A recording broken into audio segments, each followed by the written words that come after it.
10 বছর বয়সে সবচেয়ে বেশি খুশি লাগত নতুন খেলনা পেলে অথবা পরীক্ষায় ছোট্ট একটা গোল্ড স্টার পেলে। কিন্তু তখনই প্রথম বুঝেছিলাম, বন্ধু সবাই হয় না, কেউ আসে, আবার কেউ চুপচাপ হারিয়ে যায়। 15 বছর পেরোলেই ভয় আর স্বপ্নের লড়াই শুরু হয়। পড়াশোনা, পরিবার, সবার আশা আর চাপ মিলিয়ে মনে প্রশ্ন জাগ্রত, আসল পথটা কোনটা? 18 থেকে 20 মনে হয় কেউ যেন খুব কাছের, কিন্তু নিয়মটা কঠিন। সব কাছের মানুষ শেষ পর্যন্ত কাছেই থাকে না। হাসি খুশি মুখের পেছনেও অনেক নীরব কষ্ট লুকিয়ে থাকে। এই বয়সে সেটা বোঝা যায়।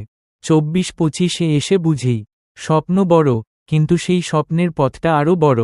বন্ধুরা ব্যস্ত হয়ে যায়, আর জীবন শেখায় নিজের উপর বিশ্বাসটাই সবচেয়ে শক্তি। 30 এর কাছে পৌঁছতে পৌঁছতে একটাই উপলব্ধি স্পষ্ট হয়, জীবন কাউকে হারানোর গল্প নয়। জীবন হলো নিজেকে খুঁজে পাওয়ার গল্প।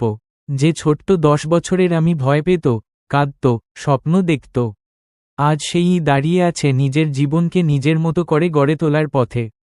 এটাই জীবন, এটাই বড় হওয়া।